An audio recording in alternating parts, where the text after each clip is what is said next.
한국을 떠난 지 5개월, 직장도 잃고 돈도 잃었다. 안녕하세요, 캐나다인입니다. 지난 영상에서는 한국에서 다니던 대기업과 외국계 기업을 퇴사하고 이주공사와 영주권 스폰을 계약하고 캐나다로 넘어와 불행히도 영주권을 빌미로 갑질하는 악덕업주를 만나 영주권을 진행할 수 없는 상황이 되었다. 큰 꿈을 안고 출발했던 이민은 한국에서 온 지 불과 3개월 만에 낙동강 오리알이 되었다. 나는 그때 어떻게든 고용주가 하는 부당하지만 정중한 요청들을 노예처럼 들으며 2년간 버텨야 했을까? 2년의 시간을 노예처럼 보내고 비용은 비용대로 다 쓰고 영주권은 못 따는 상황이 그려졌기에 최악의 상황만은 막아야 했다. 취업 이민을 하면서 가장 중요한 건 좋은 오너를 만나는 것일 텐데 좋은 오너를 만나는 방법이 뭐냐면 사실 그건 운이야. 운 좋게 좋은 오너를 만나 잘 될 수도 있고 안 될 수도 있다. 아니면 나쁜 오너를 만나도 끝까지 버티던가. 우리도 그걸 알았다면 운에 우리 인생을 맡기지 않았을 거다. 오늘 벌써 4번째 이야기다. 처음 오신 분들은 앞에 3편을 참고하시길 바란다. 앞서 3개의 영상에서 말씀드렸듯이 우리의 이민의 목표는 최대한 돈을 까먹지 않는 이민 정착이 목표였다.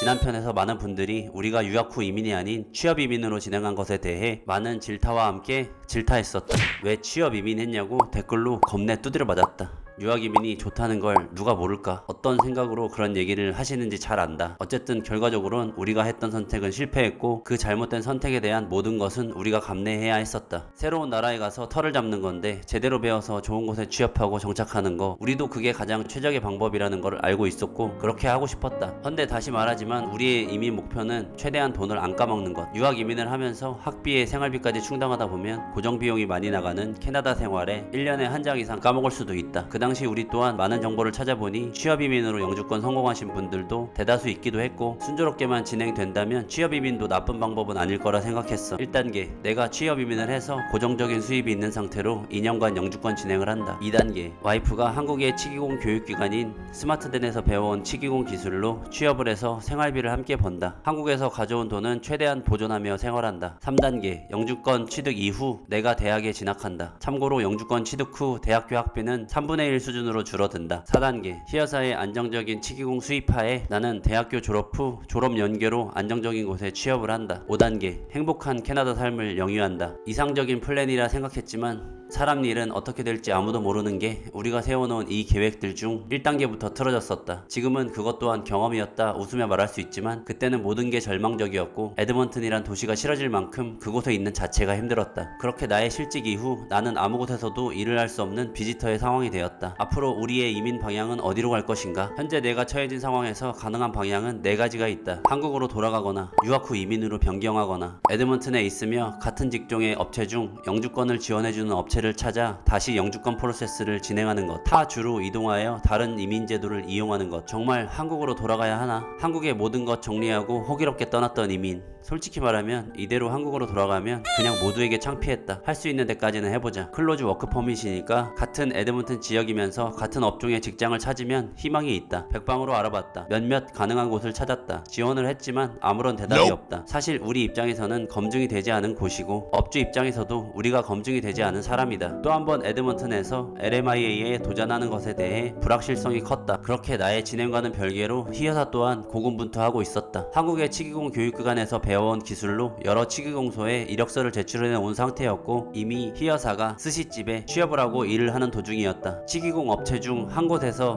면접 끝에 최종 출근을 하게 되었다. 다음 주부터 에드먼튼 다운타운에 있는 기공소로 출근을 한다. 많은 금액은 아니었지만 최소한의 수입이 다시 생겼다. 유럽인 사장님 아래 캐네디언부터 여러 이민자들이 함께 일하는 소규모 랩이었다. 물론 한국분도 몇 분 계셨다. 그리고 이곳에서 영주권 스폰을 받으며 다니고 있는 외국인 치기공사도 있었다. 비록 짧은 시간 히어사가 한국에서 배워온 거지만 착실히 역할을 해내었다. 영주권 진행이 불가한 낙동강 오리알 신세가 되어버린 우리는 내심 히어사도 이 치기공소에서 제 역할을 잘 해내 영주권을 지원받을 수 있었으면 좋겠다 내심 기대도 했었다. 한국에서 짧게 배워온 기술로 이렇게 취업을 해서 몇 달간 해냈다는 자체로서 의미가 있었다. 실전에서 배우고 부딪히면서 자신감도 얻었다. 그렇게 에드먼튼의 생활은 작은 희망과 함께 정상으로 돌아가고 있었다. 아직도 기억이 나는 게 에드먼튼의 겨울은 추웠지만 창밖에 내리는 눈 쌓이는 소리만 느껴지는 정말 고요한 동네. 창밖을 바라보는 풍경은 딱 이 느낌. 마음 편안해지는 느낌. 그 느낌이 너무 좋았다. 아직 영주권 진행도 못하고 외벌이이지만 주말엔 아이와 이렇게 가끔 에드먼튼 내에서 갈 수 있는 곳도 여행하고 자연 그대로를 느낄 수 있는 겨울왕국 에드먼튼을 즐겼다. 국립공원 안으로 안으로 자가를 이용하여 눈길을 달리는 코스였는데 야생동물들을 찾아다니는 게 참 신기하고 색다른 경험이었다. 집 앞에 걸어만 나가면 만날 수 있는 천연 눈썰 매장. 거짓말 아니고 어느 중국인은 여기서 보드도 탄다.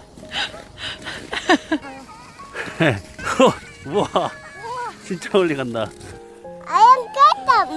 해외에서 처음으로 우리 셋이서 보내게 된 구정. 명절 느낌은 1도 없었지만 우리 스스로 나름 동그랑땡도 붙이면서 보냈다. 희여사가 취업은 해서 수입은 있었고 생활에 문제가 없었지만 여전히 영주권을 진행할 방법을 찾아야 했다. 다방면으로 방법을 알아봤다. 알아보던 중 한 줄기 빛이 들어왔다. 할리팩스에 있던 지인과 연락이 닿았고 도움을 받을 수 있는 기회가 생겼다. 그때 한참 노바스코샤에서 진행 중인 AIPP 프로그램이 있었다. 망설일 여지가 없었다. 하루하루 수입 없이 돈을 까먹으며 연명하고만 있을 순 없었다. 조그림 한번 부탁드리겠습니다. 지인이 데지그네이션 된 업체를 수소문해 추려주었다. 지원을 했고 한 곳의 업체로부터 AIPP 지원을 받을 수 있게 되었다. 이번엔 이주공사를 이용하지 않고 지인으로부터 그리고 법무사만 개인적으로 따로 알아보고 진행하게 되었다. 이번에도 주 영주권 진행자는 내가 하고 동반 워크퍼밋으로 희여사가 또 한 번 할리팩스에서 취업을 하기로 계획했다. AIPP를 위한 워크퍼밋 프로세스부터 처음부터 다시 해야 했다. 이미 LMIA로 한 번에 영주권 진행을 했기에 필요한 서류들은 깔끔하게 준비되어 있었다. 할리팩스로 떠나기 전 에드먼튼에서 몇몇 추가적으로 필요했던 서류들만 빠르게 준비했다. 우리가 할리팩스에 거주지가 있고 체류하고 있을 시에 워크퍼밋이 더 빠르게 나올 수 있는 상황이었다. 그렇게 속전속결로 노바스코샤 할리팩스로의 이주를 계획했다. 한국 이사업체, 캐네디언 이사업체를 알아보고 견적을 냈다. 캐네디언 이사업체가 가격이 더 저렴했다. 이삿짐과 차 2대까지 보내는 조건, 차량 한 대당 1,800불, 나머지 한 대는 소형 SUV라 1,700불, 플러스 이삿짐 5,000불, 이사 비용만 대략 10,000불. 사실 희여사가 캐나다 도착하자마자 차를 한 대 더 구매했었다. 그 당시 100km 떨어진 출근지로 가야 해서 나의 출퇴근용으로 한 대. 나의 출퇴근이 일정하지 않다 보니 채영이의 데이케어의 픽드랍과 여러 비상 상황, 그리고 희여사도 취업할 예정이라 출퇴근용으로 불가피하게 한 대 더 필요해 구매했었다. 캐나다로 들어온 지 몇 달 안 됐는데 영주권 실패하면서 날린 1,000만원과 타 주로의 이사 비용 1,000만원과 또 나가게 될 할리팩스에서 한 달간 체류 비용, AIPP로의 프로세스 진행하는 부대 비용, 할리팩스 이동 비용까지. 사실 이민이란 게 모든 과정이 불확실한 거지만 변수 하나로 인해 이렇게 많은 비용을 지불해야 했다. 번 돈은 얼마 안 되는데 쓴 돈만 눈더미처럼 불어났다. 이래서 이민 와서 돈 다 쓰고 돈 잃고 직장 잃고 실패하고 한국으로 돌아간다는 말도 나온 것 같다. 단순 이주공사에 지불한 1,000만원만 잃은 게 아니었다. 사람에 대해 불신하게 되었고 특히 처음 만나는 한국인과는 상종하지 않겠다 다짐하게 되었다. 어찌되었든 그렇게 또 한 번의 불확실한 미래에 도전했다. 캐나다 동부로의 이주로 떠나는 날을 기다리며 언제 또 오게 될지 모르는 서부와의 마지막을 준비했다. 나는 이미 혼자서 한번 밴프에 다녀왔었고 내가 받았던 감명을 희여사와 채영이에게도 느끼게 해주고 싶었다. 캘거리를 거쳐 밴프로 가는 일정, 캘거리에서 1박을 하며 캘거리 동물원에서의 즐거운 시간, 펭귄이랑 같이 걷는 캐나다 동물원. 클라스 좀 보소.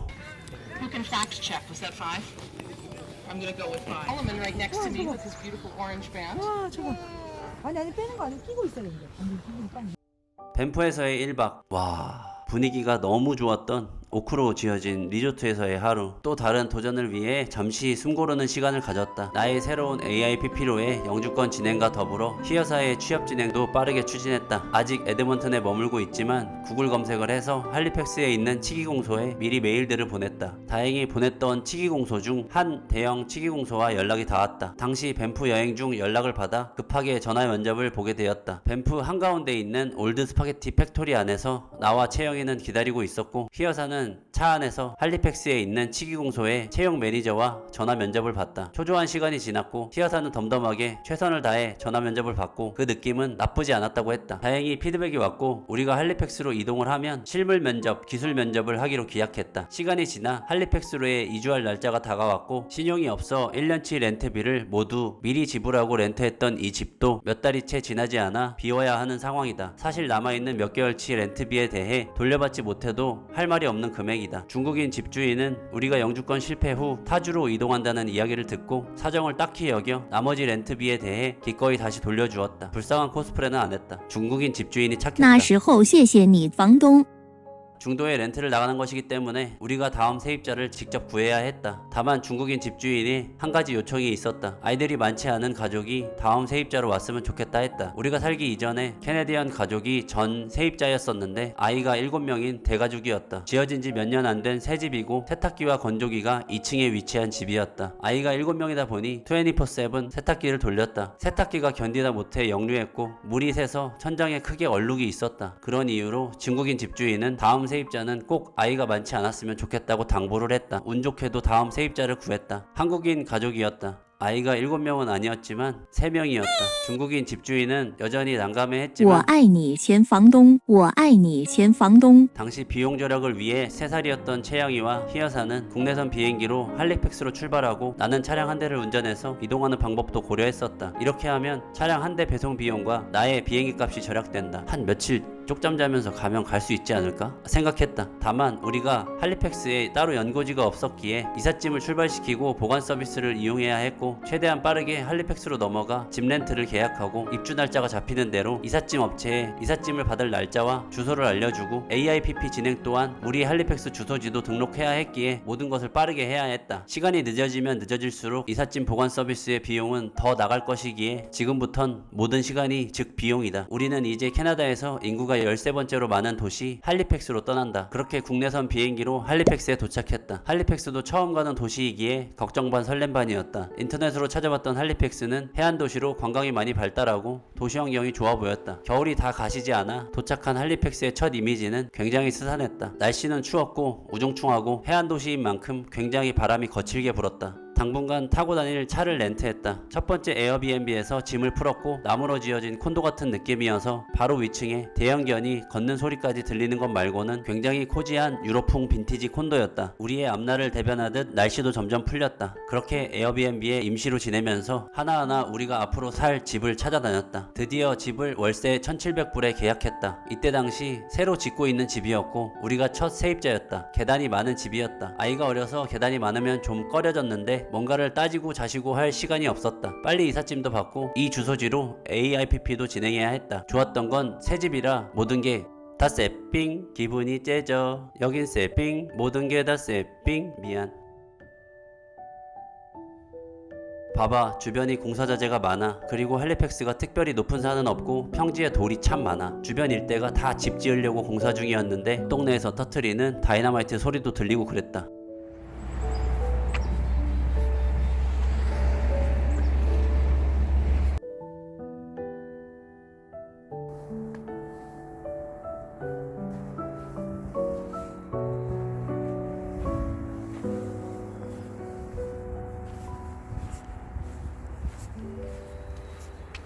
집은 계약했지만 바로 들어갈 수는 없으니 들어가는 날짜를 확정해 놓은 뒤 한 달 정도 더 기다려야 했다. 에드먼튼에서 보낸 이삿짐의 보관 비용은 더 늘어났고 다른 에어비앤비로 이사를 한 번 더 하면서 비용이 더 발생했다. 어쩌다 보니 꼭대기층으로 잡았다. 다 좋다. 층고도 높고 주방도 잘 돼 있고 다 좋아. 다만 창이 너무 커. 커튼도 없어. 여기 테이블에 앉아 컴퓨터로 수익이라도 조금 벌어보려고 유튜브 작업하려고 앉아있으면 건너편에 공사장 크레인에 앉아있는 아저씨와 매일 불편한 눈맞춤을 했어. AIPP로 새로운 워크 퍼밋이 승인된 상황이 아니니 일을 할 순 없고 아직도 실직 상태야. 하루하루 숨만 쉬어도 돈이 나간다. 에어비앤비 주차는 유료라 길거리 주차를 했다. 주차를 할 수 있는 시간이 정해져 있으니 아침 8시 전에 일어나 불이 나게 나와서 차를 뺐어. 수요일은 도로 청소라고 여기에 대면 차를 토잉해 가서 못 대놔. 주차 가능 시간이 최대 2시간이라 2시간마다 다시 나와서 자리를 옮겨 주차했다. 계속 왔다 갔다 하니 몸이 불편했다. 수입이 없으니 마음도 불편했다. 불편해도 싸다. 내가 만든 상황이다. 당분간은 이렇게 버티자. 여행 아니다 이민이다. 그래도 집이 준비되니 모든 게 스무스하게 해결되는 느낌이었다. 우리가 할리팩스에 거주하고 있음이 증명되고 얼마 되지 않아 AIPP 워크 퍼밋이 승인되었다. 새로운 곳에서의 새로운 도전이 시작되었다. 에드먼튼에서 나의 영어 이름은 폴이었다. 안 좋은 기억이 가득했던 나의 전 이름 폴. 다시 태어나는 기분으로 이름을 바꿨다. 난 이제부터 할리팩스 제이슨이다. 희여사만 취업을 하면 더할 나위 없었다. 지난번 희여사가 전화 면접을 봤었던 할리팩스 대형 치기공소와 기술 면접도 진행했다. 떨어졌다. 기대가 컸던 만큼 실망도 컸다. 첫 술에 배부를 순 없다. 할리팩스의 모든 기공소에 메일로 이력서를 제출했었는데 연락이 온 곳이 없었다. 이번엔 이력서를 직접 제출하기로 마음먹었다. 누군지도 모르는 외국인을 선뜻 자기 시간을 하려면서까지 면접을 보려 하지 않을 것 같았다. 최소한의 성의가 필요했다. 얼굴 도장이라도 찍기 위해 직접 이력서를 들고 기공소를 찾아다니기 시작했다. 한 대형 기공소 리셉션에 이력서를 제출했다. 리셉셔니스트에 오너와 인터뷰하고 싶고 자리가 있다면 무슨 자리라도 좋으니 연락을 달라고 말하고 나왔다. 1시간이 흘렀을까? 우리는 한인마트에서 장을 보고 있었다. 모르는 번호로부터 연락이 왔다. 휘 여사가 긴장한 상태로 전화를 받았다. 1시간 전 이력서를 제출한 대형 기공소에서 면접을 한번 보고 싶다는 연락이었고 우리는 언제가 좋냐고 되물었다. Right now라는 대답이 돌아왔다. 장은 무슨 장이냐? 장보기를 포기하고 기공소로 향했다. 면접을 보고 그렇게 2시간 만에 취업이 확정되었다. 그렇게 희 여사는 수십 명이 근무하는 대형 기공소에 취업하게 되었다. 이로써 캐나다에 온 지 5개월 만에 나와 희 여사 모두 취업이 되었고 집도 직장도 안정된 상태에서 캐나다에서의 제대로 된 생활이 펼쳐졌다. 다음 이야기는 희 여사의 행복한 기공소 생활 그리고 드디어 우리가 영주권을 따고 해외 업체로 이직 또 많은 흥미로운 이야기들이 펼쳐질 예정이다. 다음 이야기도 만관부. 다음에 또 봐요. 빠빠이. 족그림 한번 부탁드리겠습니다.